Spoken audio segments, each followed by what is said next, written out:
Bismillahirrahmanirrahim. Assalamualaikum warahmatullahi wabarakatuh. Alhamdulillah. Wassalatu wassalamu ala rasulillah wa ala alihi wa sahbihi wa man walah wa ba'd. Saudara-saudariku, di antara hal terpenting yang Allah anugerahkan pada setiap hamba yang beriman adalah kemampuan untuk berdoa. Doa selain memiliki faidah untuk ketenangan jiwa, juga menjadi perangkat yang mengikat antara seorang hamba dengan Khalik, dengan Allah Subhanahu wa taala. Yang dengan keterikatan itulah hal-hal yang dibutuhkan oleh hamba dapat dipenuhi oleh Allah Subhanahu wa taala. Yang dengan keterikatan itulah segala liku kehidupan yang dijalani oleh setiap hamba dapat diberikan petunjuk dan kemudahan oleh Allah Subhanahu wa taala. Karena itulah terbentang luas di dalam Al-Qur'an juga hadis-hadis Nabi sallallahu alaihi wasallam, petunjuk-petunjuk yang mengarahkan kita untuk berdoa dengan baik dan sempurna. Di antara petunjuk yang penting yang boleh jadi mempercepat terkabulnya doa yang kita mohonkan kepada Allah Subhanahu wa taala sepanjang kita membutuhkan inti permohonan itu untuk kemaslahatan dunia dan akhirat kita adalah Quran surah ke-2 Al-Baqarah misalnya di ayat 186 yang memberikan kriteria-kriteria percepatan pengabulan doa yang dimohonkan oleh seorang hamba kepada Allah Subhanahu wa taala. Allah berfirman, A'udzubillahi minasyaitonir rajim. Bismillahirrahmanirrahim. Wa idza sa'alaka 'ibadi 'anni fa inni qarib. Ujibu da'watad da'i idza da'an. Falyastajibu li wal yu'minu bi la'allahum yarshudun. Wa idza sa'alaka ibadi, dan Muhammad sallallahu alaihi wasallam, bila ada di antara hamba-hambaku bertanya kepadamu, anni, tentangku. Mereka bertanya kepadamu Muhammad sallallahu alaihi wasallam tentangku, ingin mendekat kepada aku, ingin bermohon kepada Allah Subhanahu wa taala.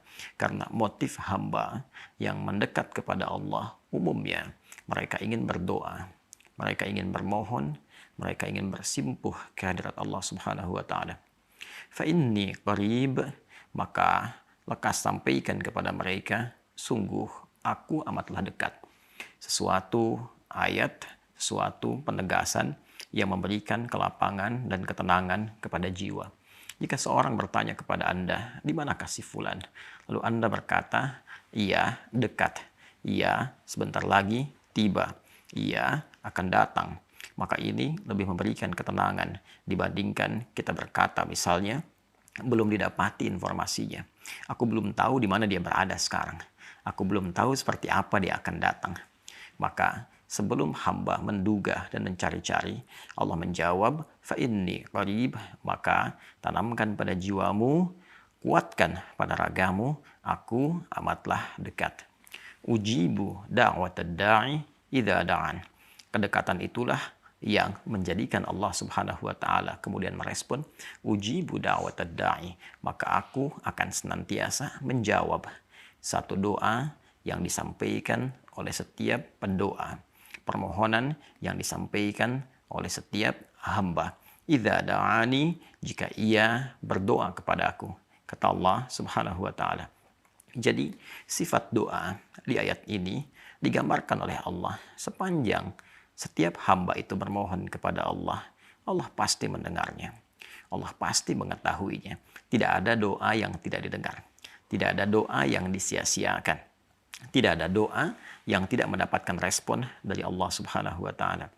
Jika seorang hamba ingin mendapatkan percepatan dari jawaban doanya, maka Allah memberikan sebuah penegasan, falyastajibu li wal yu'minu bi la'allahum yarshudun. Falyastajibu li, maka bersamaan dengan permohonan yang kau sampaikan kepada aku, kata Allah, bergegas pula engkau respon dan jawab setiap seruan, setiap perintah yang aku berikan kepadamu. Doa adalah permohonan yang kita mintakan kepada Allah Subhanahu wa taala untuk meminta kemudahan dalam hak kehidupan kita, untuk meminta jawaban dalam setiap persoalan yang kita hadapi. Kewajiban Allah adalah memberikan jawaban dan kemudahan yang kita inginkan itu. Namun, hukum mengatakan hak selalu bersanding dengan kewajiban. Jika kita menuntut hak dari Allah Subhanahu wa taala, maka kita pun harus memenuhi kewajiban kita sebagai seorang hamba yang dengan kewajiban itu menjadi hak Allah Subhanahu wa taala untuk menerimanya. Jangan sampai banyak orang menuntut haknya tapi tidak memenuhi kewajibannya. Banyak orang menuntut gaji diberikan tapi dia tidak mau bekerja untuk mendapatkan gaji yang telah disepakati itu. Karena itulah ketika Anda memohon kepada Allah, meminta dikabulkan doa, Allah balik bertanya kepada kita, bagaimana dengan pemenuhan kewajibanmu kepadaku? Karena itu, pemenuhan hak dan kewajiban menjadi skema utama dan syarat yang paling dasar untuk mempercepat terkabulnya doa seorang hamba yang dipanjatkan kepada Allah Subhanahu wa taala. Boleh jadi selama ini kita banyak menuntut kepada Allah, ya Allah, anugerahkan aku tambahan pengetahuan. Ya Allah, anugerahkan aku tambahan kekayaan. Ya Allah, anugerahkan aku peningkatan derajat dan kedudukan. Namun, ketika panggilan sholat itu tiba, azan itu dikumandangkan, ketika zakat itu telah tiba dikeluarkan, sebagian hamba yang berdoa itu abai menunaikannya, atau ditunaikan dengan seadanya, ditunaikan dengan asal-asalan. Anda menginginkan pengabulan doa dengan sempurna, tapi ketika Anda menunaikan kewajiban yang menjadi hak Allah Subhanahu wa taala, Anda tunaikan dengan sekadarnya saja. Apakah itu berimbang dari segi hak dan kewajiban? Maka satu cara yang disampaikan oleh Al-Quran dan memudahkan doa akan cepat dikabulkan adalah penuhi kewajiban kita kepada Allah Subhanahu wa taala dengan cepat. Falyastajibu li. Falyastajibu, maka bergegaslah. Fa-nya menunjukkan kesan antara pengabulan dan permohonan akan berlangsung dengan cepat. Sepanjang perintah-perintah Allah pun kita cepat respon dengan cara yang terbaik. Waliyu'minu bi, dan tunaikan semua itu dengan dasar keyakinan yang kuat kepada Allah Subhanahu wa taala. Salat dengan dasar iman, bukan hanya sekedar untuk menyegerakan sebuah kewajiban, menunaikan sebuah perintah. Zakat tunaikan dengan dasar iman, bukan hanya formalitas karena agama memerintahkannya. Tunaikan dengan iman. Maka semua hal yang dikerjakan dengan iman, yakin kepada Allah, bekerja, yakin karena Allah akan memberikan keberkahan dalam pekerjaan.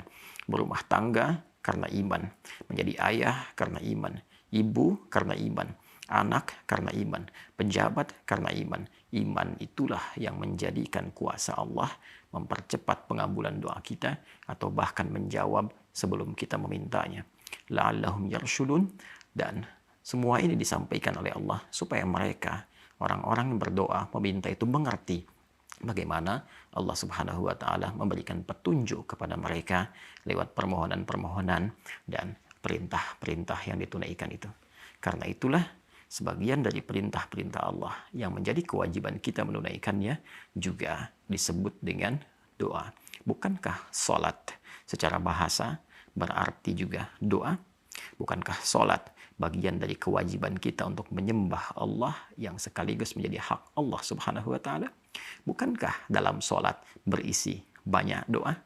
Ini menunjukkan hak dan kewajiban selalu bersanding dengan bersama, dan dengan itulah semua hak dan kewajiban akan terpenuhi sesuai dengan porsinya. Assalamualaikum warahmatullahi wabarakatuh.